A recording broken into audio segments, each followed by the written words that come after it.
Hey everyone, welcome back to my channel. Today we'll be talking about the miracles of Prophet Muhammad. Muslims are so desperate to show that Muhammad also had miracles. Let me take you to one of their websites, One Path Network. Here in this article, they're talking about 6 miracles of Prophet Muhammad. Number 1 is their favorite, the moon splitting. Let me take you to the verse, Surah Al-Qamar, verse 1. The hour draws near. The moon is split in two. Well, Muslims, they don't seem to understand this verse. Well, because they're Muslims, right? What do you expect? If you're a Christian, you actually will understand this verse better, easier. This verse is talking about Judgment Day. The hour draws near, the moon is split in two. When Judgment Day is near, the moon will be split in two. That's it. So the event has not happened yet. Therefore, this cannot be a miracle by Prophet Muhammad.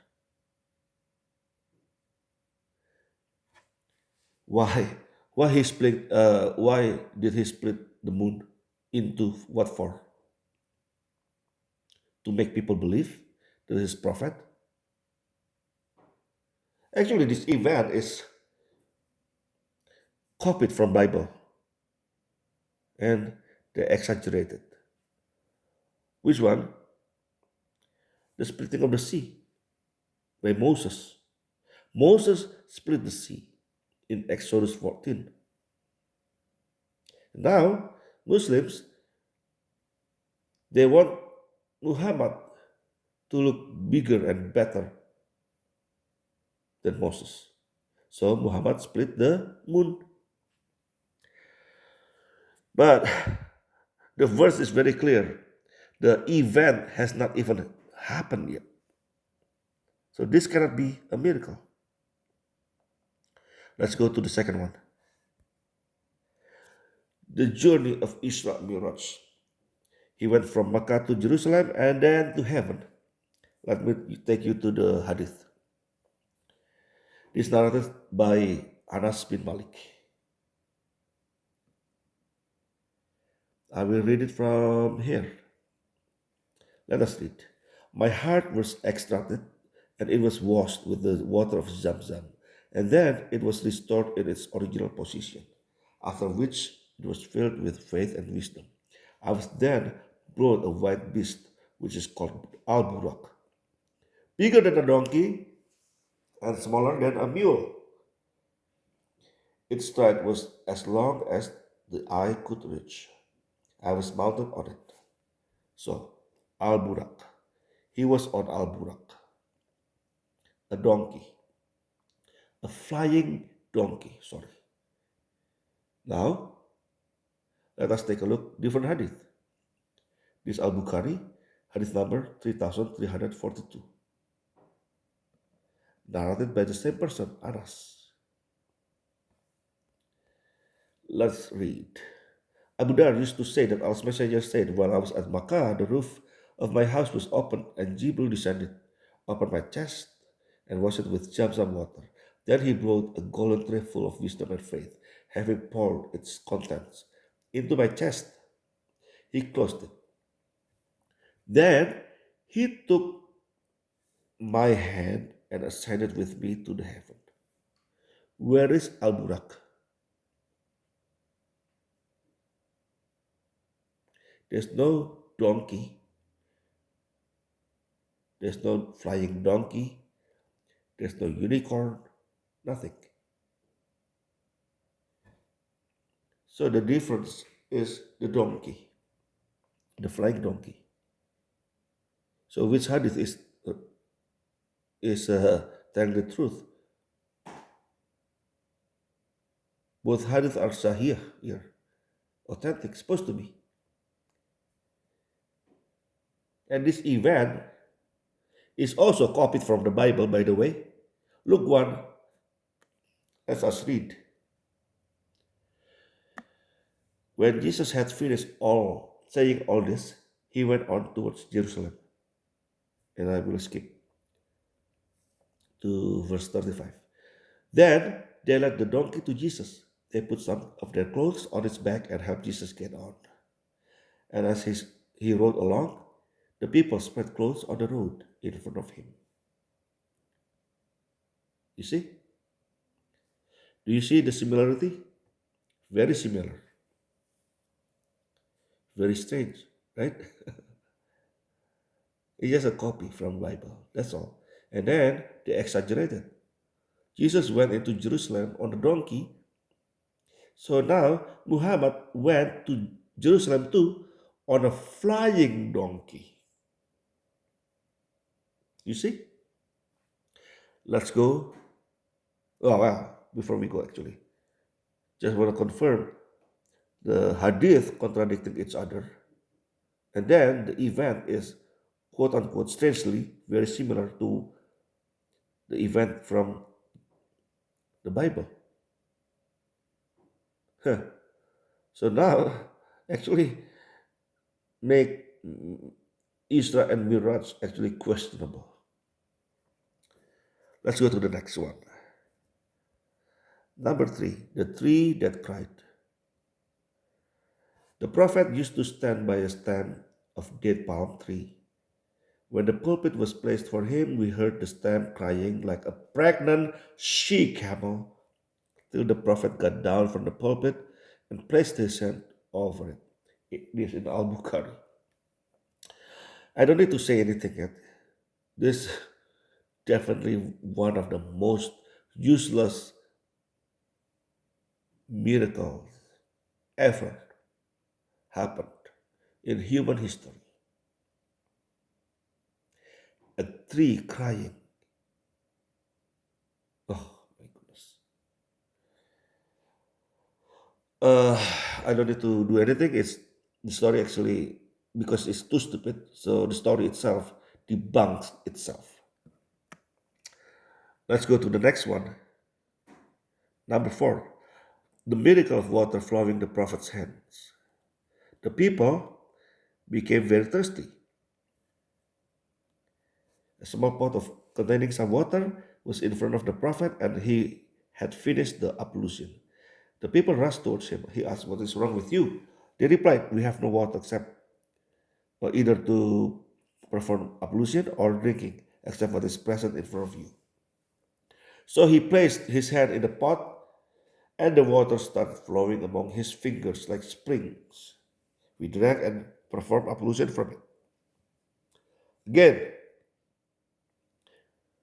this one definitely from the book of Exodus. Let's go to Exodus. This one, water from the rock. Exodus chapter 17.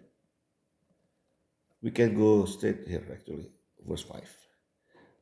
The Lord answered Moses, "Go out in front of the people, take with you some of the elders of Israel, and take in your hand the staff with which you struck the Nile, and go.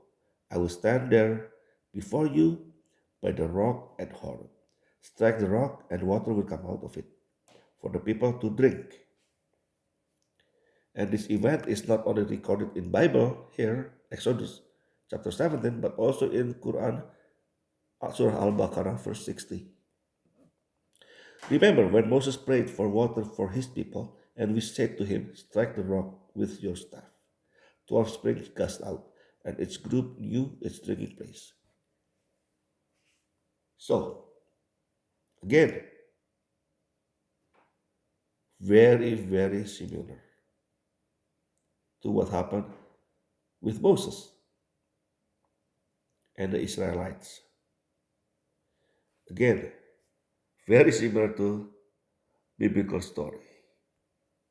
So this story is they're so desperate. They want Muhammad to have miracles. So they copy Bible. And because Muslims are forbidden to read Bible, so they don't know the story was in Bible. They thought it was exclusively for Muhammad. poor Muslims. And now, and plus, they exaggerated the story. Now the water came out from the fingers instead of the rock. Wow. Number five, the wedding miracle. When the Prophet consummated his marriage with Zainab, Anas bin Malik's mother, Sulaim, made hais for them, enough for a prophet and his wife. Hais is a mixture of pure Madina's date. And the narration mentioned 300 companions were invited that day, and he fed all his guests till they were full. Once they were done, the Prophet told Anas ibn Malik to take the dish away, and he took the dish away. He couldn't tell whether the dish was the same when he delivered it or increased in its capacity. This is from Sunan An-Nasai. Anas was asked how many were there. About 300. The messenger of Allah said, let them sit around the dish of food in groups of 10, one after another, and let each person eat from what is closest to him. They ate until they were full. Anyway, the story is questionable because what kind of wedding is this? Where people can only eat 10 people at a time. And they were full from eating just dates. There's no rice, there's no potato, there's no noodles, there's no chicken, there's no goat, there's no meat, there's no vegetables. Only mixture of dates and they're full. Well, first of all, maybe Prophet Muhammad just put one dish for 10 people, and then when the 10 people left, he put another dish. And then the group of 10 people, another group, the next one, come in and eat. And once they're finished, they left, and then he put another dish. And the next 10 came in. So this hadith actually questionable in many, many levels, many ways. 300 people. And then the way they eat, 10 by 10, 10 each time, that's it. And they were all full. Wow, a strange wedding.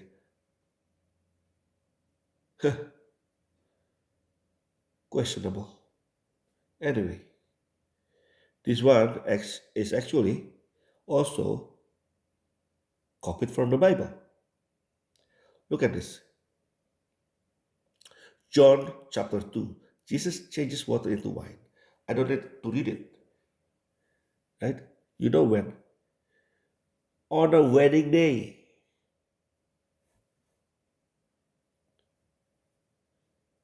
On a wedding day. Exactly the same. What a coincidence. Well,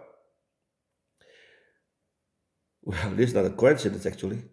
This because the event is copied from Bible. They copied from the Bible because they know Muslims do not read Bible. And they claim it as if it is from Muhammad.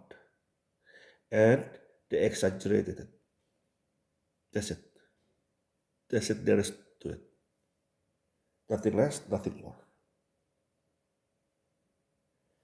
Because Allah Himself actually rebuked this. Allah Himself debunks all of this. All those hadith, those miracles in hadith, debunks by Allah in Quran. Now, Al-Baqarah, verse 118. Those who have no knowledge also say, if only God would speak to us, or if only a miracle sign would come to us. People before them said the same thing. Their hearts are all alike. We have made our signs clear enough to those who have solid faith. But you see, people ask for miracles. Why? Because there's no miracle. Next, Surah Al-An'am, verse 37. They also say, why has no sign been sent down to him? Him who? Muhammad, from his Lord. Say, God certainly has power to send down a sign. Oh, thank you. Thank you for telling me this. This is the problem. I know God has the power, but show me his power. And Muhammad failed. Muhammad failed to show the power. Next verse. All right. Quran chapter 10. This Surah Yunus chapter 10 verse 20. And they say, why is a sign not sent down to him from his Lord? Say, the unseen is only for Allah. Oh my goodness. Well, we all know this, but show us. That's what people ask during Muhammad's time. Let's go to the next verse. Surah Hud, verse 12. So are you going to abandon some parts of what is revealed to you and let your heart be oppressed by it? Because they say, why is no treasure sent down to him? Why has no angel come with him? You are only there to warn. You see? You are there only to warn. So he's only a warner. It's very strange. Not a prophet, a warner. Let's go to the next. Surah Rad, verse 7. The disbelievers say, why has no miracle been sent down to him from his Lord? But you are only there to give warning. Look, warning. That's it. He has no miracle. That's why. Next, chapter 20, verse 133. The disbelievers say, why does he not bring us a sign from his Lord? Again and again. How many have I read? 6. All right, let's go. Now, stop here. 6 of them. Let's go next. This is the funny thing. Eh, 6 verses saying he has no miracles. But look at those hadith from Surah An-Nasai, from Al-Bukhari even. All the miracles by Muhammad. How come? Obviously, Al-Bukhari, all those Sahih hadith are not Sahih. They're all made up. That's it. Because Quran has the highest authority. If Quran say no, no matter what hadith say, it is a no. Now, let us go to the next miracle. Number 6, Prophet Muhammad's Quran is the biggest miracle. Now, this is when Muslims are so desperate because those verses in Quran saying Muhammad had no miracles. Now, many Muslims claim that Quran is the biggest miracle. Let us read the verse in Quran. This is from Al-Baqarah, verse 185. The month of Ramadan,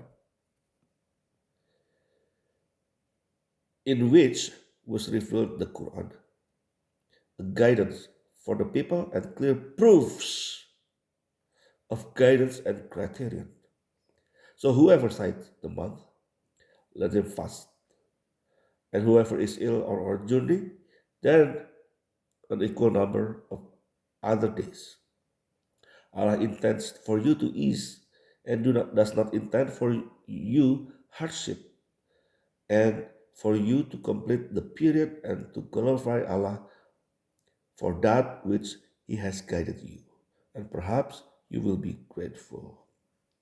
So, the month of Ramadan, which Quran was revealed, is the proof. Now, the problem is the Ramadan, the first Ramadan. When is the first Ramadan? Year 624. Quran was sent down in year 610. So how come only 14 years later, 14 after 14 years, nobody knew it was a miracle because Ramadan was not celebrated at the time. For 14 years, you know, nobody celebrate Ramadan or the night Quran came down. Muslims believe the last 10 days of Ramadan, one of the days in those 10 days, is the night of power. Because there's the night when Quran was revealed first time.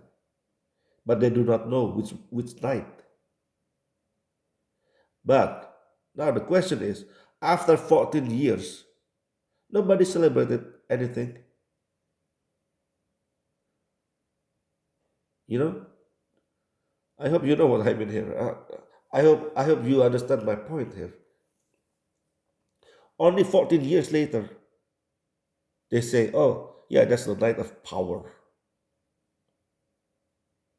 Oh, yeah, Ramadan, 1 month. That's very strange because Surah Al-Baqarah was not revealed in the beginning. It was it was late, much later on.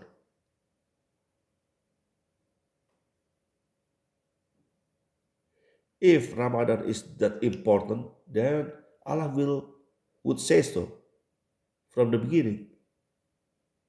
If the night of power is that important, then Allah would say so from the beginning. Muhammad would say so from the beginning.